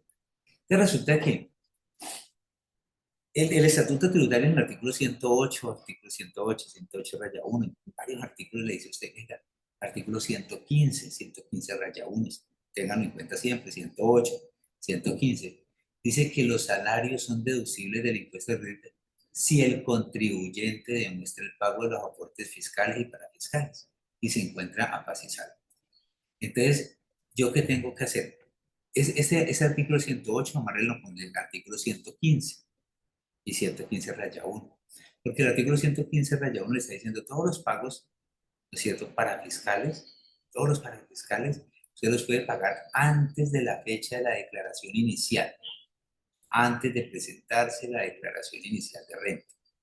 Entonces, no solamente es al 31 de diciembre, usted puede estar al 31 de diciembre en mora, pero usted lo puede pagar antes de la presentación de la declaración, ¿no es cierto? Y usted ve, pero es que hay unos pagos sobre los cuales yo no pago aportes. Venga, en materia tributaria nosotros tenemos la siguiente estructura, por llamarlo así. La primera parte de la estructura la conocemos en sede administrativa, que es la DIAN, ¿no es cierto? Y si yo tengo algún cuestionamiento contra la administración tributaria, me voy a una, digamos, la paralela, que es el estado, la jurisdiccional, ¿no es cierto? Y entonces yo aquí tengo unos jueces administrativos, tengo unos tribunales administrativos y el Consejo de Estado. Es siempre que ustedes vean sentencias de la sección cuarta del Consejo de Estado, siempre que van al Consejo de Estado, usted dice, ah, es una discusión con el Estado. Entonces, Jaime Ortega, ¿cierto? En nombre y representación de una empresa, estoy discutiendo con el Estado representado por la DIAN. Entonces, por eso vamos ante el Consejo de Estado. Entonces, cuando ustedes quieran estudiar, quieran leer, pues no busquen Corte Suprema de Justicia, porque la Corte Suprema de Justicia lo que hace es dirime conflictos entre particulares, un particular con otro particular. Si ustedes quieren ver temas tributarios, temas cambiarios, temas aduaneros, temas de industria y comercio, lo van a encontrar siempre en el Consejo de Estado, ¿vale?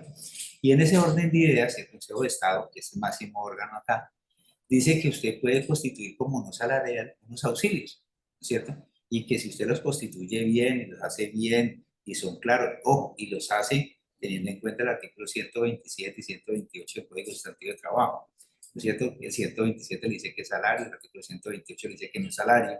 Si usted hace un otro sí al contrato de trabajo y en ese otro sí determina de manera clara y expresa que ese beneficio que le está dando usted al trabajador no lo hace para compensar los servicios personales prestados por el trabajador, sino para que él cumpla a cabalidad con sus funciones, entonces usted lo puede extraer, entonces lo que nosotros decimos, lo extrae de la carga laboral, no forma base para prestaciones sociales ni para pago de aportes a la seguridad social, ¿no es cierto?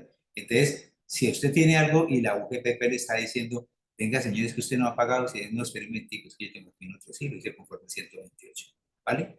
Para que lo tengamos en cuenta siempre.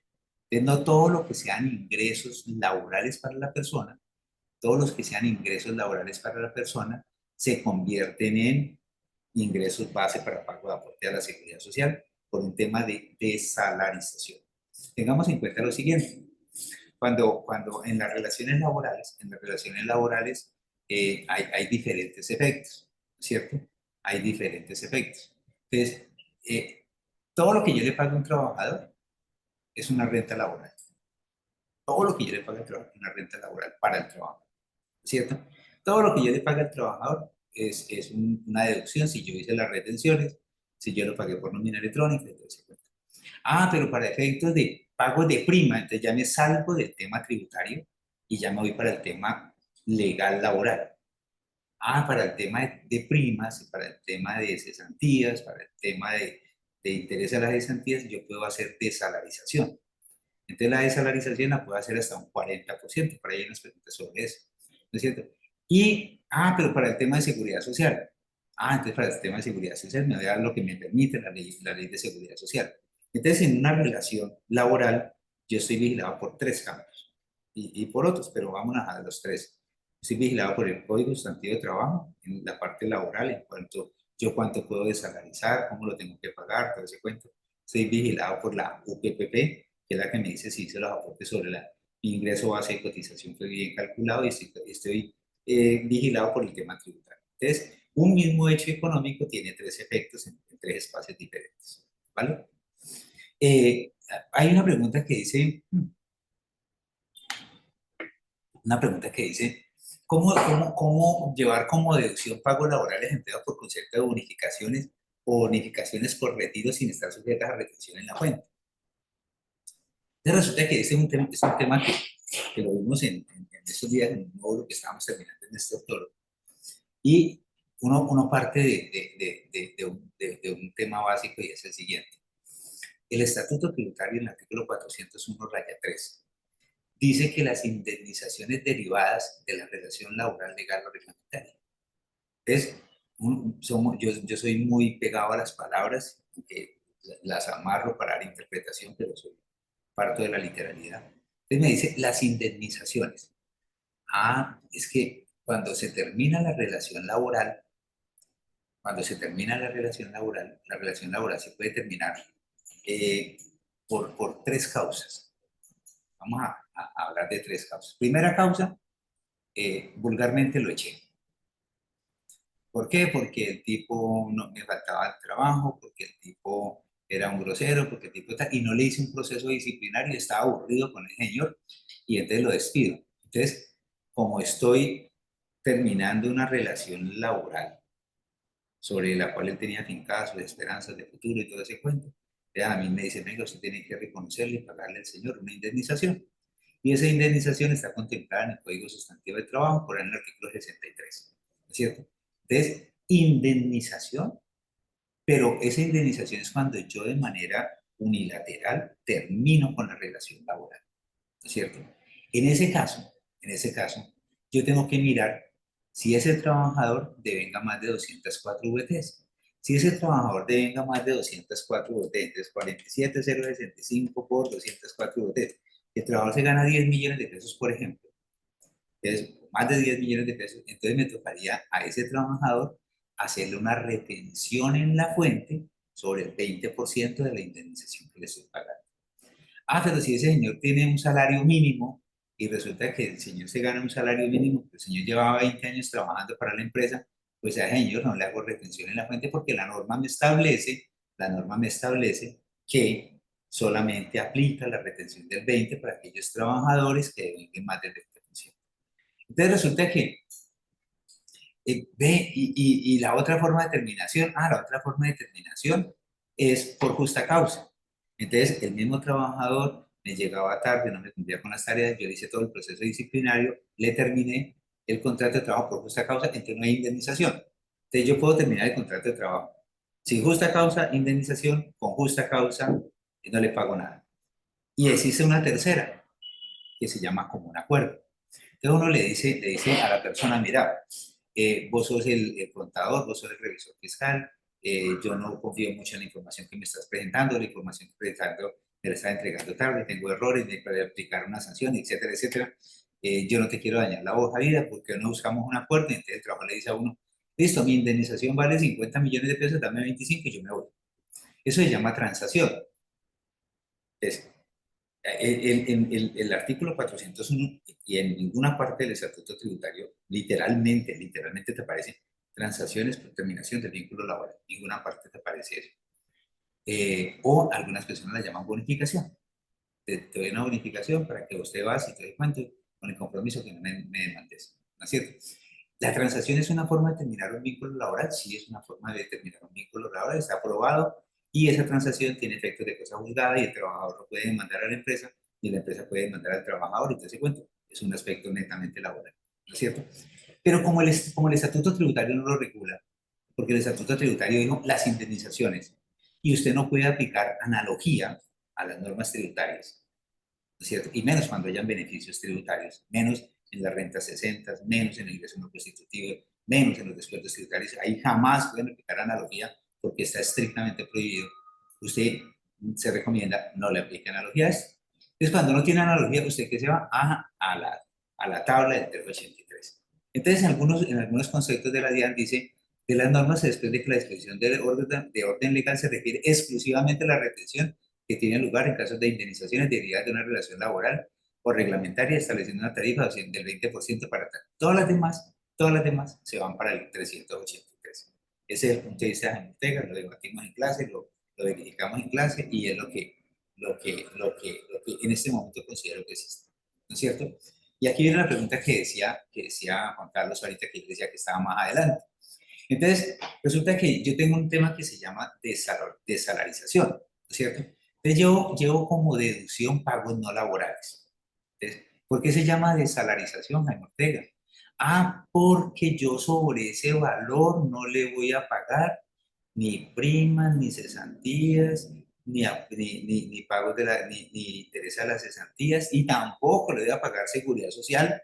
Y recuerden que en la seguridad social está la pensión. Ok, ahí ese tema es bien delicado. ¿Por qué?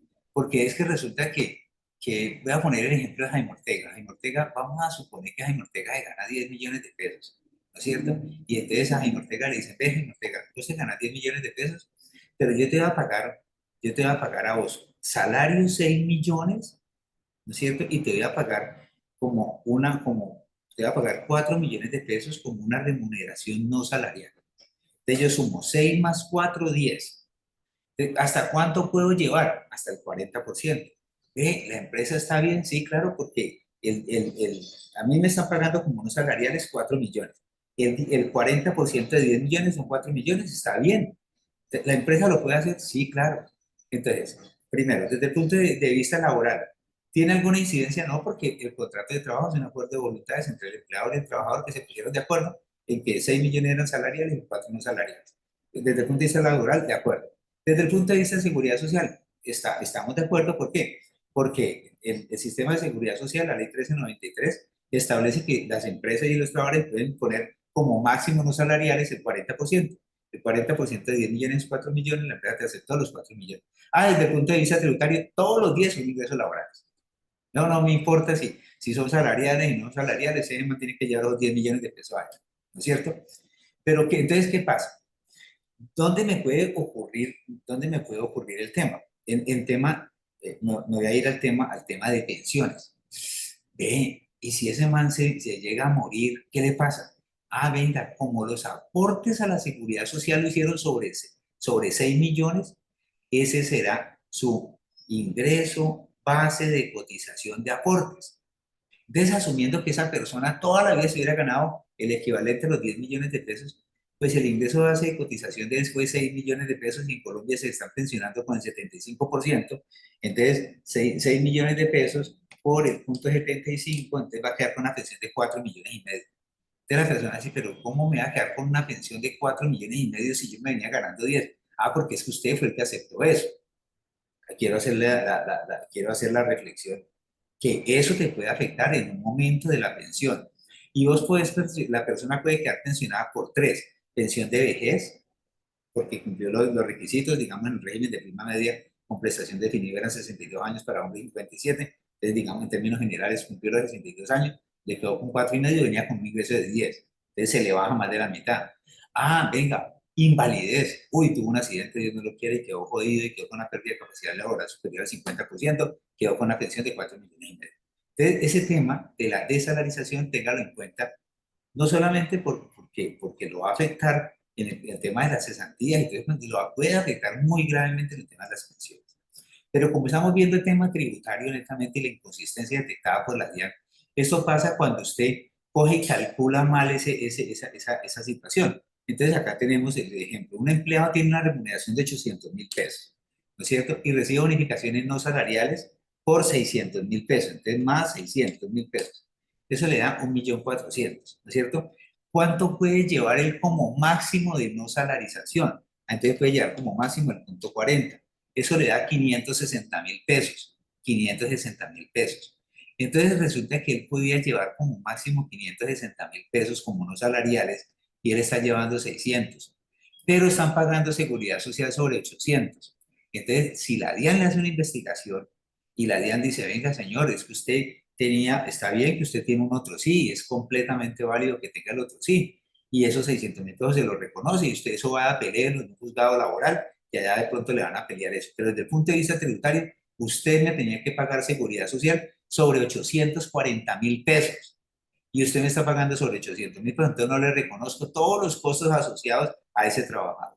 Entonces ahí tiene un desconocimiento porque no fueron incluidos dentro del ingreso base de cotización, ¿cierto? ¿Cómo vamos, Juan Carlos?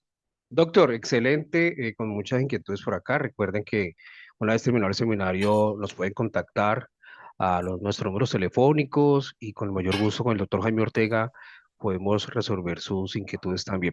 Doctor, aprovecho, nos queda media horita de conversatorio. Aquí hay unas preguntas, ¿se las puedo decir de una vez o ahorita en un ratico? No, Se me dirá. regálame, eso es que me faltan todavía como 20 preguntas, pero yo quisiera mirar unos puntuales y nos vamos Ok, a preguntar, ¿vale? Bueno, listo, doctor, muchas gracias. gracias. ¿Por qué quiero seguir con este? Porque sí me parece muy interesante y es el tema de la venta de activos fijos. La venta de activos fijos es uno de los errores grandes, de los errores recurrentes, de los errores que uno ve todos los días en las declaraciones tributarias. Pues cuando uno le dicen, ve, mira, revísame la declaración tributaria, y uno dice, uno mira 3 renglones, 4 renglones, y uno le dice al contribuyente, vos hiciste esto, y no hice, aquí los tenés. ¿En qué consiste? Utilidad en venta de activos fijos en el tratamiento tributario. Entonces, ¿qué sucede? Voy a poner un ejemplo.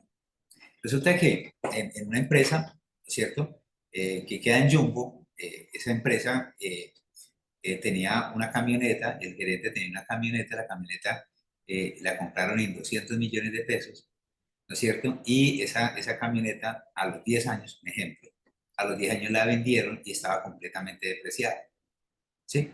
Y entonces la vendieron, supongamos, en 100 millones de pesos, ¿cierto? La compraron en 200 millones de pesos, la vendieron en 100 millones de pesos, ¿no es cierto?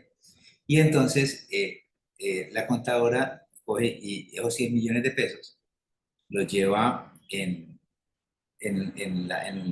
yo siempre le he dicho, en el segmento de ganancias ocasionales. Entonces ella coge 100 millones de pesos, precio de venta, costo fiscal, como la tenía depreciada, tiene cero, ganancia ocasional 100 millones y paga el 15%, ¿no es cierto? Y la DIAN le hace un requerimiento de información, entonces le dice, sirve de manifestar qué activos vendieron durante el año grabable de 2024 y manifiésteme su tratamiento. Y pues la contadora, pues, yo tengo que contestarle a la DIAN, no le dice, sí señor, es un requerimiento de información, no entregar información a la DIAN te genera la sanción, ¿no es cierto? Que está por ahí en el artículo 106.51, ¿no es cierto? Y ahí están las sanciones, entonces se cuenta a partir de ahí. Entonces le contesta a la DIAN, sí señores DIAN, nosotros teníamos una camioneta, estaba como activo fijo, ¿cierto? Ese activo fijo lo poseemos hace más de 10 años, vendimos la camioneta en 100 millones de pesos, eso nos generó una ganancia ocasional neta de 100 millones de pesos, y como usted puede ver en la casilla 94, 93, donde está la casilla de impuesto de ganancias ocasionales, le pagamos los 15 millones de pesos sin más, con todo cariño y respeto, es decir, ¿cierto? La Diana dice, no señora, qué pena, está mal, porque cuando usted vende un activo fijo, si ese activo fijo usted lo depreció, usted me tiene que devolver la utilidad que usted ya depreció. Y ve, ¿y cómo así? No entiendo eso. Entonces, hay dos artículos, y de hecho hay varios artículos. El artículo 90 del Estatuto Tributario se llama renta bruta, en renta bruta en la venta de activos fijos, es el título. Dice que cuando se trata de activos fijos depreciables, en el caso de la camioneta, la utilidad, en este caso los 100 millones, que resulta al momento de la enajenación puede ser que lo regala, lo que sea, debe imputarse. Enajenación es transferencia de dominio. Yo puedo transferir el dominio vía venta, vía donación, vía como quiera, ¿vale? Vía permuta, todo lo que quiera. La utilidad que resulta al momento de la venta, en este caso, en primer término se debe imputar, ¿no es cierto? Se debe imputar a la renta líquida por recuperación de deducciones. ¿Qué debió haber hecho ella? Esos 100 millones de pesos, esa utilidad, tiene que llevarlo a una casilla 70 de renta. Ustedes miren cómo ella lo llevó en el segmento de ganancia ocasional, y ella, por ser ganancia ocasional, paga un impuesto de 15. Pero si ella lo lleva a la casilla 70, que es el deber ser, conforme al artículo 90 y el artículo 196, ella por esos 100 debía pagar el 35%, o sea, ya no pagaría 15 millones y no 35, pero como, como ese valor de pago, ¿no es cierto?, está antes de las ganancias ocasionales, entonces usted le tiene que calcular el anticipo de renta. Entonces esos 35 se le convierte por el 1,75 en 61. Entonces a usted le toca corregir la declaración, ya no llevándolo en el segmento de ganancias ocasionales. El segmento de ganancias ocasionales se debe llenar para otros fines, para fines de conciliación y todo, pero usted tiene que pagar un impuesto de 61,25, 61.200.000, y le resta los 15, entonces usted quedó con una diferencia de impuestos de 46 millones de pesos, y la DIAN le aplica 20%, y la DIAN lo puso a pagar 55,5 millones. Entonces resulta que viene el contador, el revisor fiscal, y le dicen al gerente, señor gerente, mire, es que yo no sabía, y yo llevé la venta de la camioneta, la llevé como una ganancia ocasional. Es que el funcionario de la DIAN es muy terco y él no me entiende que esa camioneta la tengo hace 20 años, y entonces él me está proponiendo que corrija la declaración y que le pague 55.500.000 de más. El funcionario de la DIAN no es terco. El funcionario de la DIAN está diciendo, si usted vende un activo fijo, y ese activo fijo usted en los años pasados La depreciación me la llevó como una deducción. Cuando usted vende el activo fijo y gane dinero, lo primero que se tiene que hacerme es devolverme la plata, por eso se llama renta líquida por recuperación de deducciones. Usted me debe devolver la plata de las deducciones que usted efectuó en los años pasados. Entonces, a todos los que están aquí presentes, por favor verifiquen en sus declaraciones tributarias que todavía estén vigentes, no estén en firme. Si tienen venta de activos fijos, verifiquen qué tratamiento hay. Entonces, ¿cómo lo verifica usted fácilmente? Si yo vendo un activo fijo que lo he poseído más de 2 años, pues yo diligencio la información en ganancias ocasionales.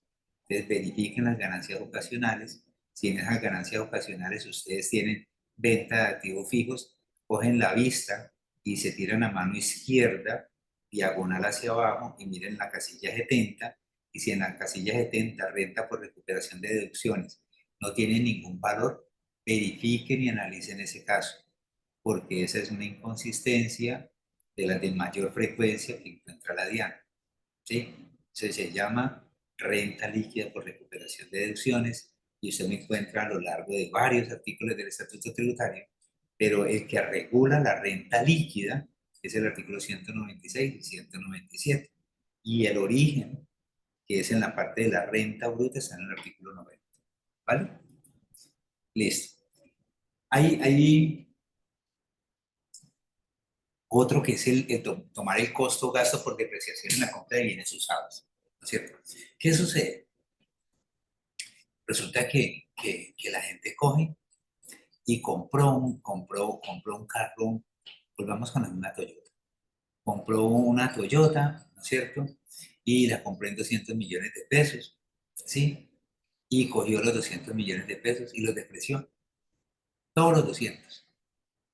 Y entonces hacen la depreciación, la DIAN en un proceso de investigación, le dice que le pase la relación de las depreciaciones, le pasa la relación, le pasa la fecha de adquisición, le pregunta que si son nuevos o son usados, y ella simplemente cogió los 200 millones de pesos, se fue al artículo 137, le hizo la depreciación del 10% durante todos los años y te se cuenta. Y la DIAN le dice, no, espera un momentico, espera un momentico. Usted compró un vehículo usado, usted puede calcular la vida útil para amortizar su adquisición. ¿Y cómo la calcula? Ah, entonces usted mira los años anteriores, ¿sí? ¿No es cierto? Usted mira los años anteriores, usted mira si en esos años anteriores cuánta depreciación le había, cuánto había depreciado, verifica el bien de nuevo y hace el cálculo. Si usted no tiene en cuenta esos cálculos, usted puede ser objeto de una inconsistencia. ¿Vale? No atribuir los activos, pasivos, ingresos, costos a establecimientos permanentes en Colombia. Este artículo, el artículo 20, le habla de los establecimientos permanentes, ¿no es cierto? Y en los establecimientos permanentes ¿qué es un establecimiento permanente? Es donde, es donde yo hago mis negociaciones efectivas como persona natural o como persona jurídica. Eso viene muy amarrado con los offshores y todo que estaban en boga hace tiempo, porque la DIAN, al crear este artículo, mucha gente dejó de hacer operaciones. ¿Cómo sucedía esto? ¿Cómo sucedía esto? Resulta que una persona se iba para Panamá, creaba una sociedad en Panamá, ¿no es cierto? Entonces, esa persona que se iba a Panamá compraba zapatillas en China, ¿no es cierto? Y entonces, como la tasa de tributación en Panamá, supongamos que era del 2%, entonces él compraba las zapatillas a $1, ¿sí? Y desde Panamá decía que se las despacharan a Colombia, ¿sí? Y en Colombia tenía su punto de venta. Y tenía donde vendían las zapatillas y todo ese cuento, pero se llama establecimientos permanentes, ¿no es cierto? Pero es donde tributaba en Panamá. ¿Por qué? Porque era donde tenía la sociedad creada, y entonces simplemente le decía al proveedor de la mercancía, le decía, despácheme la mercancía a Buenaventura, y él hacía todos los papeles y todo el cuento y traía acá. Entonces la DIAN se dio cuenta de todas las cosas. Experimentico, usted está operando en Colombia, usted lo que tiene es un negocio fuera de Colombia, está extralimitado, offshore, y acá, y entonces usted me va a tributar por lo que vende en Colombia, ¿sí? Y usted me va a pagar los impuestos por lo que vende en Colombia. Entonces, por eso te dice el artículo 20, que las personas naturales no residentes y entidades extranjeras que tengan un establecimiento permanente o una sociedad del exterior que tenga una sucursal que no esté reconocida, no esté registrada ni nada, entonces son contribuyentes del impuesto sobre la renta con respecto de las rentas y ganancias de fuente nacional. Usted vea, señor, usted tiene ese localcito, porque recuerden que una cosa es establecimiento de comercio y otra cosa es sociedad. El contribuyente es la sociedad. El artículo 98 del Código de Comercio les dice, sociedad, entonces cuando dice el código literalmente dice, cuando dos o más personas hacen unos aportes de dinero en efectivo con el fin de distribuir la utilidad estatal, se crea una sociedad. Entonces, eso es una sociedad, es la sociedad la que tiene derechos y obligaciones, la sociedad la que se inscribe en la Cámara de Comercio, la sociedad la que se inscribe en el RUT, la sociedad la que presenta la declaración, la sociedad la que elabora la factura y todo. El establecimiento de comercio es el conjunto de elementos que usted tiene como sociedad para ejecutar su actividad. Entonces, mucha gente pues tenía el establecimiento y alguna cosa y decía, es que la sociedad está en Panamá, y dice, sí señor, venga, entonces usted me va a presentar declaración de renta por toda su renta y ganancias ocasionales acá, ¿no es cierto? Y entonces usted me tiene que presentar esa declaración acá, ¿no es cierto? Y entonces le está diciendo, usted debe llevar una contabilidad separada, ¿sí? Donde determinen claramente los ingresos, costos y gastos. De esta forma que se hizo, se controló muchos almacenes que habían en el centro, se controló muchos almacenes que habían en centros comerciales y todo ese cuento. ¿Por qué? Porque pues no estaban tributando para el país y el gobierno lo que está buscando con eso es que todos tributen. Entonces, de ahí nace el tema de los establecimientos permanentes, ¿vale? El tema de las donaciones. Entonces, venga, es que, ¿qué sucede? Mira, Jaime, resulta de que la DIAN está atacando una donación que yo estoy haciendo. Entonces, recordemos que las donaciones hasta hace más o menos 6 años, 7 años, se llevaban como una deducción, se podían llevar como una deducción de 125%, ¿cierto? Con las reformas tributarias y quedó establecido en el artículo 157. Si yo hago una donación a una entidad sin ánimo de lucro, que esa entidad sin ánimo de lucro pertenezca al régimen especial, pues yo ya no puedo solicitar una deducción, por eso que comencé por ahí. No es una deducción, sino un descuento tributario, ¿cierto? Las donaciones no, no me permiten llevar deducciones, sino que las donaciones me permiten llevar un descuento tributario. Y eso está en el artículo 257 del Estatuto Tributario, donde te dice que las donaciones efectuadas a entidades sin ánimo de lucro que hayan sido calificadas en régimen tal, que la entidad no contribuyente no serán deducibles, acá está, del impuesto de la renta, pero dan lugar a un descuento tributario del 25% del año del valor de la donación, ¿no es cierto? Entonces, ¿qué sucede? ¿Qué sucede en ese caso? En ese caso, para que sea válido como descuento tributario, también tiene que cumplir los requisitos que estaban en el 125 raya 3. El 125 raya 3 forma parte del grupo de las deducciones. Recuerden que les comentaba que yo comienzo a tener gastos y deducciones a partir del artículo 104, 105. Viene 103 es rentas de trabajo, entonces viene 104 deducciones para los obligados, para los no obligados a llegar, y el 107 me dice las expensas necesarias. Entonces están en el grupo de las expensas.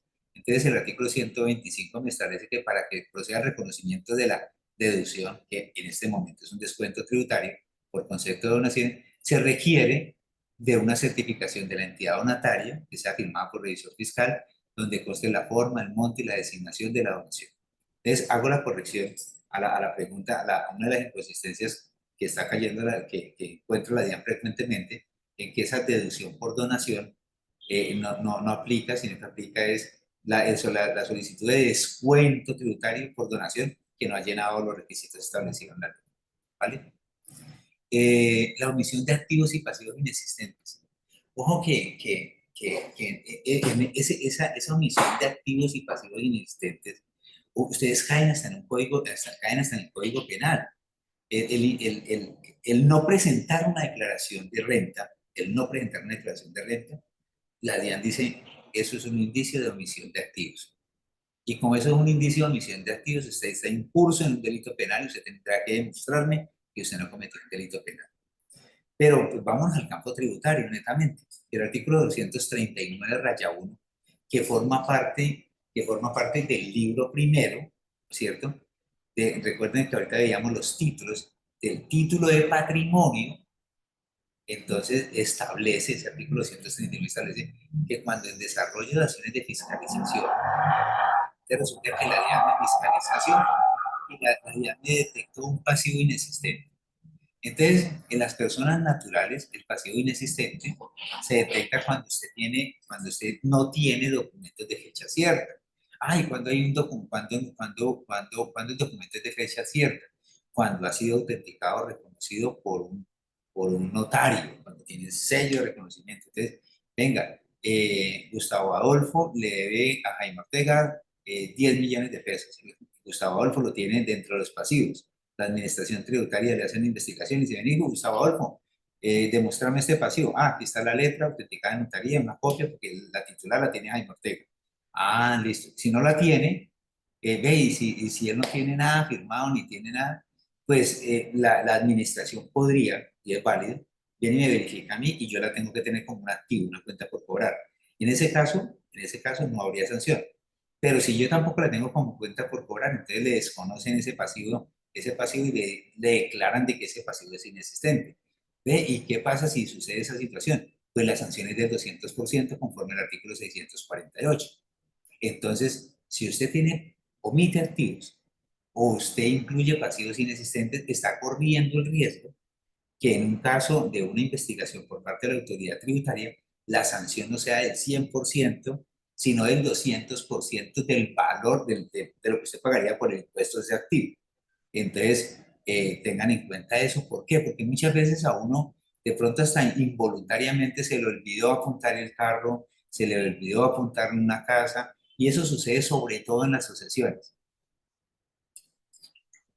Resulta que murió, en mi caso falleció mi papá hace mucho tiempo, y entonces mi papá tenía una casita, y entonces dejó la casa, y entonces cuando hicieron la herencia, a Jaime Ortega le tocaba el 0,5% de la casa, por decir algo. Entonces, y Jaime Ortega nunca lo tuvo en cuenta porque Jaime Ortega nunca vivió ahí, por ejemplo, ¿no es cierto? Entonces, yo estaría en riesgo de tener un pasivo inexistente. Entonces, verifiquen bien cada uno de ustedes y comiencen por verificarlo de ustedes. O sea, uno siempre, siempre debe comenzar por uno. Yo mismo me analizo, yo mismo me verifico y todo ese cuento, y después verifico a las empresas. ¿Por qué? Porque ¿qué le pasa a la mayoría de los contadores, revisores fiscales, asesores? Pues pucha, unos berracos para presentar las declaraciones ajenas y se le venció la de él, o se le venció la de la mamá, o se le venció la de la esposa, o se le venció la del hijo. Entonces, comiencen por las suyas y todo ese cuento, y después pasen a las otras, porque ustedes también tienen que pagar sanciones. O sea, por el hecho de ser contador no quiere decir que no van a pagar la sanción. Y esta es de las sanciones que más se presentan, sobre todo en personas naturales. Hay otra sanción que aparece muchísimo, y es la del artículo 807 del Estatuto Tributario. ¿Y por qué? Porque aparece muchísimo esa sanción, porque yo no sé, a la gente se le olvida. ¿Por qué? Porque ese renglón se tiene que diligenciar, y mucha gente por las carreras, porque está presentando la declaración a las 11 de la noche del último día del vencimiento, pues le da enter, y quiere firmarle y quiere presentarle y que se vaya, pues, y entonces no calcula el anticipo de la retención. Entonces, ve, ¿y por qué no calcula? ¿Y eso qué tiene que ver? Claro, es que es obligatorio. O sea, usted tiene que hacer el cálculo obligatorio. Que en muchos casos, o en varios casos, pueda que el valor sea cero, ¿no es cierto? Porque usted tiene diferentes formas de calcularlo. Entonces, el artículo 807 le dice que usted está obligado a pagar el 75% del impuesto de renta, ¿no es cierto? Entonces, ve cómo hacía el impuesto de renta. Entonces, usted tiene que tomar su base es el impuesto neto de renta. Ese es su base, el impuesto neto de renta. Entonces, usted multiplica el 75% de su impuesto neto de renta del 2024, ¿no es cierto? Le resta, acá dice, de resultado le descuenta las retenciones en la fuente, retenciones y autorretenciones. Entonces, cojo mi impuesto neto de renta, 100 pesos, por el 75%, le resto las retenciones y autorretenciones, ¿no es cierto? Y entonces, si tenía retenciones y autorretenciones de 50, entonces mi anticipo será de 25 pesos. Pero si yo soy mal de flujo de caja y te ese cuento, ajá, entonces miremos el del año pasado. Entonces, cojo el impuesto neto de renta del año pasado, supongamos que sea 50, entonces cojo 50 más los 100 de este año, me da 150, lo divido entre 2, me da 75, de resto los retenciones y autorretenciones, 75, y mi, impuesto, mi anticipo es de 0. Entonces, si tomara solamente el del 2024, mi anticipo sería 25 pesos. Si cojo del 2024, 2023 impuesto neto de renta, lo divido entre 2, me da 75, le resto las retenciones de 75, me da 0. Entonces yo ya miraré si financieramente me conviene más pagar ese anticipo, 25 pesos, o no pagar los 0 pesos, pero lo tengo que hacer. ¿Y qué pasa si no lo hago? Es una inconsistencia que es detectada por la DIAN fácilmente, porque la DIAN tiene los cálculos, la DIAN tiene la información, la DIAN tiene su impuesto neto de renta del año pasado, tiene su impuesto neto de renta de este año, la DIAN tiene la fórmula matemática para calcular cuál es el anticipo, y si usted no lo dice, pues usted la tiene en cero y la DIAN tiene determinado cuál es el suyo, ¿vale? No inclusión de intereses presuntivos, pues ese es otro tema pues que no debería de pasar. No debería de pasar. ¿Por qué? Porque es que resulta que, hombre, el artículo 35 me dice, se presume de derecho. Ojo, una presunción de derecho no admite prueba en contrario. Esa presunción de derecho va. Si existe un préstamo de dinero, ojo, primer préstamo de dinero o de cualquier naturaleza que otorgue la sociedad a sus socios. Entonces resulta que, es que la empresa le prestó un dinero al socio. Entonces, para la empresa, eso genera un interés presuntivo. ¿No es cierto? Entonces, mucha gente, ¿cómo lo hace? Mucha gente dice, y esto se está viendo, pero por cantidades. No se imagina cómo se está viendo. Ve, Jaime, es que el accionista está pidiendo plata. Entonces, uno que le dice, distribuya dividendos. No, esos dividendos están muy caros. Entonces, pues, ¿qué me está diciendo que lo lleve como un préstamo? Calcularle el interés presunto. No, pero es que ¿cómo voy a pagar interés presunto si no me estoy ganando nada? Si es para el dueño, el mismo dueño, tienes que calcular el interés presunto. No, pero pues es que la idea que se va a dar cuenta, o sea, eso no hay un renglón expreso. Vos tenés un formulario donde dice préstamo de los socios al dueño. El estatuto tributario en el artículo 35 te dice que se presume derecho que todo préstamo que haga la empresa al socio genera intereses presuntos. Y cada año te sale un decreto donde se determina cuál es el interés presunto. Si no lo vas a hacer, estás corriendo un riesgo innecesario por no pagar un dinero que te toca pagar. La otra forma es distribuyen dividendos, no le hace préstamo y hace la retención a título de dividendo y que el accionista pague. Pero es que el dueño, pues es el mismo dueño. Entonces, no lo haces, caes en una inconsistencia. Te toca hacerlo. A veces suena uno como mal, pero pues toca hacerlo, ¿vale? Solicitud de costos o deducciones cancelados con medios de pago diferentes.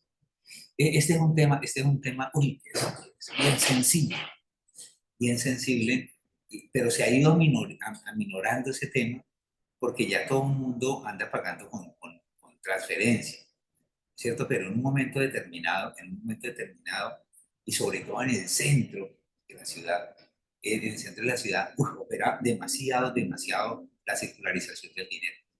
Entonces la DIAN desde hace mínimo 10 años, eso comenzó en el 2016, y más, comenzó desde antes del 2016, que salió la primera norma, eh, comenzó a exigir que todo fuera bancarizado. Entonces, mucha gente decía, no, que para darle plata al Estado, a los bancos, que los bancos son los que ponen las normas, y todo eso es cierto, todo eso es cierto. Lo único cierto que yo les digo a todos ustedes es que la DIAN tiene unos cuadros específicos para determinar las inconsistencias cuando usted no paga cuando se paga por medios de pago diferentes a los establecidos en este artículo. Entonces resulta que, ¿qué sucede? Ustedes sin información exógena, ustedes tienen que decir cuáles son sus bancos y cuáles son sus saldos de banco. Los bancos le entregan información a la DIAN sobre cuál es el salario, los movimientos promedios de una empresa. Entonces les pongo un ejemplo.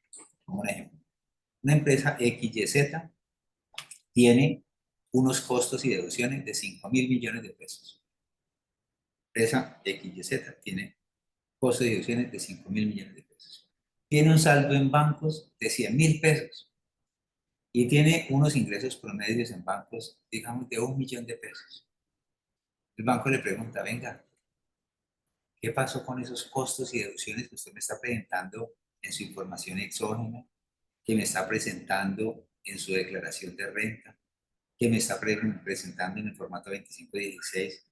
Usted me está presentando toda la información diciendo que tiene 5.000 millones de pesos en costos y usted en su banco tiene movimientos bancarios de 100.000 pesos.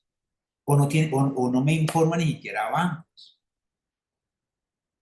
O sea, por Dios, o sea, eso se cruza, o sea, son inconsistencias, pues eso es fácil porque eso por esa información sale, ¿no es cierto? Ah, que usted puede tener reconocimiento, puede hacer permutas, puede hacer muchas cosas, pero pues este tema no debería suceder a estas alturas de la vida, ¿no es cierto? El Doc- uso, señor, Doctor, ya nos quedan poquitos minutos. Por acá una es, pregunta. hagamos Tan preguntas. amable. Ok. ¿Interés presunto de parte del socio de la empresa se debe calcular ambos? El interés presunto del socio de la empresa, claro, o sea, Jaime Ortega es accionista de la empresa, Jaime Ortega es accionista, digamos, de JGB, y yo le presté un dinero a JGB. Ojo con ese tema, que es diferente, y ahí sucede lo contrario, ahí lo calculan y no deben encontrar.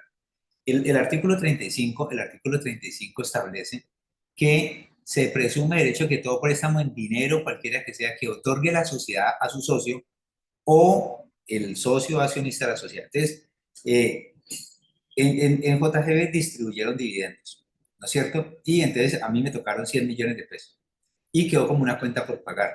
Entonces me dicen, ve, Jaime Ortega, por esos 100 millones de pesos que te debo pagar, tengo que calcular interés presunto. Uno dice, no, no, no, no, no, porque el origen de esos 100 millones de pesos que usted me debe a mí no fue un préstamo en dinero.